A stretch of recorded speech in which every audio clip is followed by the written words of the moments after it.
Hi అండి, welcome to my channel 90s అమ్మాయి. ముందుగా అందరికీ హ్యాపీ సండే అండి. ఈరోజు కొద్దిగా మూడ్ బాగాలేకుండా ఉండే.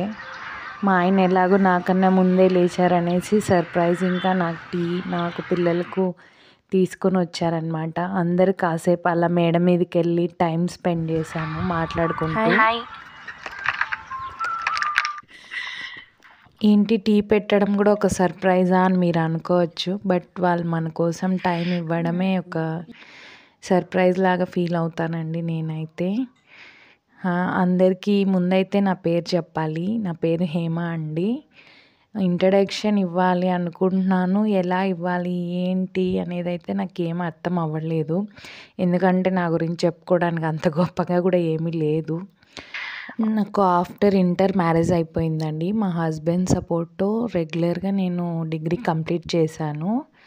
తర్వాత ఇద్దరు పిల్లల తర్వాత జాబ్స్ ట్రయల్స్ చేశాను. చితక జాబ్స్ చేశాను, కానీ వాటితో కాంప్రమైజ్ అవ్వలేకపోయాను. అంటే లైక్ అక్కడ వర్క్ చేసే ప్లేస్లో ఈగో లాంటివి ఫేస్ చేయలేకపోయాను అనమాట. డామినేషన్స్ ఇవన్నీ నేను కొద్దిగా చూడలేదు. ఎందుకంటే నేను, అమ్మ, నాన్న, తమ్ముడు ఒక చిన్న ప్రపంచంలాగా ఉండేవాళ్ళం. తర్వాత మ్యారేజ్ తర్వాత మా ఆయన కూడా అంతే కేరింగ్గా నన్ను చూసుకున్నారు. సో బయటికి వెళ్ళి ఇలా ఉంటాయి సిచ్యువేషన్స్, ఇలా ఉంటాయి అనేసి అవి నేను కొన్ని ఫేస్ చేయలేకపోయాను. సో నేను ఒక చిన్న నేమ్ ఎందుకని ఒక దగ్గర వర్క్ చేశాను టీచర్గా, సిస్టమ్ ఆపరేటర్గా కూడా. సో అక్కడ డామినేషన్స్ అవి ఫేస్ చేయలేక రిజైన్ చేసేసాను. ఇక్కడైతే నేను చట్నీ చేస్తున్నానండి. మా ఆయన పిల్లలు ఇద్దరు కలిసి నేను పల్లీలు వేపుతాము, నీకు హెల్ప్ చేస్తాం అనేసి చేస్తున్నారనమాట. సండే వస్తే అలా మాట్లాడుకుంటూ టైం స్పెండ్ చేసుకుంటూ ఇంట్లో పనులు చేసుకుంటూ ఉంటామన్నమాట. మిగిలిన టైంలో ఎలాగో వాళ్ళు ఆఫీస్కి, నేను ఇంట్లో పిల్లల స్కూల్కి ఇదే సరిపోతుంది కాబట్టి సండే కాస్త టైం తీసుకొని ఇలా స్పెండ్ చేస్తామన్నమాట. హ్యాపీగా ఉన్న చిన్న ఫ్యామిలీ అండి మాది. బట్ జాబ్ చేయాలి అన్నది నాకు ఒక కలగా మిగిలిపోయిందనమాట. ట్రై చేసిన ఎక్కడ వర్కౌట్ అవ్వలేదు. మేబీ వాళ్ళు నాకు సెట్ అవ్వలేదు, నేను వాళ్ళకి సెట్ అవ్వలేదు. నేనే రిజైన్ చేసేసాను. ఇంకా తర్వాత ఇంకా జాబ్ ట్రయల్స్ కూడా ఏం చేయలేదు. ఎందుకంటే పిల్లలు ఇద్దరిని చూసుకోవాలి కాబట్టి. ఇంకా పిల్లలు కొద్దిగా పెద్దగా అయిన తర్వాత చూద్దాంలే అన్నట్టుగా ఆగిపోయానండి. మేబీ నేను అనుకుంటూ ఉంటాను, నేనేనా నాలాగా అందరూ ఉంటారా, లేకపోతే అందరూ ఎలా జాబ్స్ చేస్తుంటారు, చిన్న చిన్న జాబ్స్ స్కూల్స్లో వాటిలో అందరూ ఎలా ఫేస్ చేయగలుగుతున్నారు, నేనే సెన్సిటివ్గా ఉన్నానా అనిపిస్తూ ఉంటుంది. నాలాగే ఎవరైనా సిచ్యువేషన్స్ ఫేస్ చేసిన వాళ్ళు ఉంటే ఒకసారి కామెంట్ చేయండి కింద. ఇక్కడ మా అమ్మాయికి దోశ టిఫిన్ వేసాను, బాగుందని చెప్తుంది అనమాట.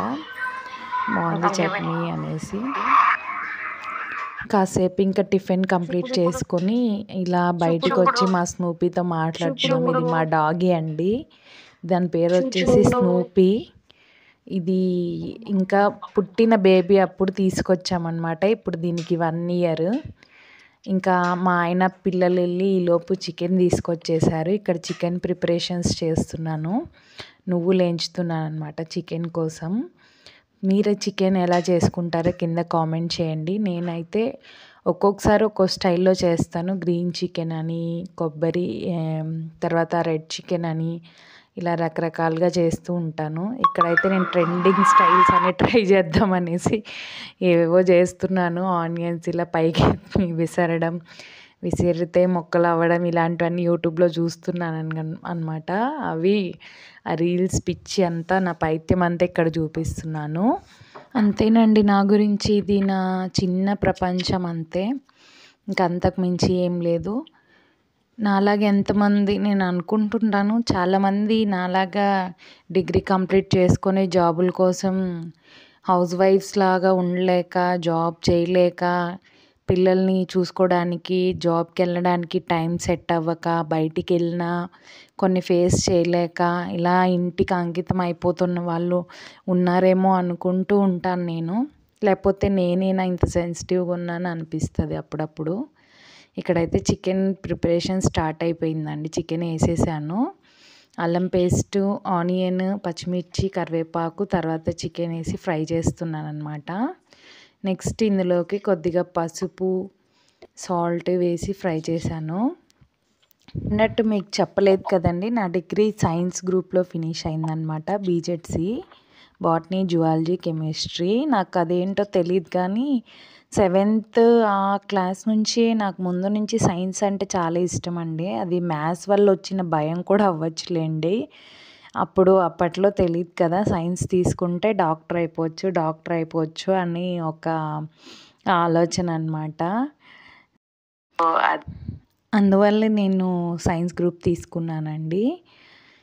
ఇక్కడైతే ఇంకా చికెన్లోకి గరం మసాలా, చికెన్ మసాలా, కారం, ధనియాల పొడి ఇవన్నీ వేసి ఫ్రై చేస్తానన్నమాట. నెక్స్ట్ ఇవన్నీ వేసి ఫ్రై అయిన తర్వాత నెక్స్ట్ మనం ముందుగా పేస్ట్ చేసుకున్నాం కదా, ఆ పేస్ట్ కూడా వేసి ఫైన్గా ఫ్రై చేసి కొద్దిగా వాటర్ యాడ్ చేస్తే మన చికెన్ కర్రీ రెడీ అయిపోద్ది. So wait and see. ఇంకా నుంచి మన ఛానల్లో రెగ్యులర్గా షార్ట్స్, వీడియోస్ అన్నీ వస్తాయండి. మిమ్మల్ని ఎంటర్టైన్ చేయడానికి 100% నేను ట్రై చేస్తాను. యాజ్ ఎ 90s అమ్మాయి I will promise you. So please subscribe చేసుకోండి మన ఛానల్ని, బెల్ ఐకాన్ యాక్టివేట్ చేసుకోండి. ఇంకా కిడ్స్ గురించి చెప్పాలంటే నాకు 2 అమ్మాయిలండి. ఒక అమ్మాయి 9 years ఓల్డ్, ఒక అమ్మాయి 7 years ఓల్డ్ అనమాట. So happy family. 2 అమ్మాయిలు, నేను, మా ఆయన, 4 ఉంటాము. మా చిన్న ఫ్యామిలీ. సో అదండి నా ఫ్యామిలీ గురించి అయితే. ఇక్కడ మన టేస్టీ చికెన్ రెడీ అయిపోతుంది. దీనికి కాంబినేషన్గా నేను ఏం చేశాను అనుకుంటున్నారు? మంచి మా రాయలసీమ స్పెషల్ రాగి ముద్ద చేస్తున్నానండి. ఒక సైడు రాగి ముద్ద కోసం ముందుగానే బియ్యం నానబెట్టుకున్నాను, ఎసురు పెట్టేశాను అనమాట. ఎసురు మరిగిన తర్వాత రైస్ వేసేసి రైస్ బాగా మెత్తగా ఉడకనివ్వాలండి. అప్పుడు మన టేస్ట్కి తగ్గట్టు సాల్ట్ యాడ్ చేసుకొని ముద్దని మనం రాగిపిండి యాడ్ చేసుకోవాలండి. 1 కప్పు రాగిపిండి పడుతుంది, ఒక చిన్న కప్పు 2 గ్లాస్ రైస్కి. ఇక్కడ నేను వేస్తున్నాను కదా, అలా అనమాట. సో అది బాగా కొద్దిగా రాగిపిండి కుత ఉడికిన తర్వాత మనం తెద్దికట్టె అంటారు, దాన్ని తీసుకొని అలా నేను చెప్తున్నట్టుగా చేస్తే మనకు రెడీ అయిపోద్దండి రాగి ముద్ద. సో టేస్టీ రాగి ముద్ద విత్ చికెన్ అనమాట, మా Sunday special afternoon lunch. So మీరేం చేసుకున్నారో సండే స్పెషల్ కామెంట్ చేయండి కింద. దట్స్ ఇట్ ఫర్ టుడే అండి. Please like, share and subscribe to our channel. Thanks for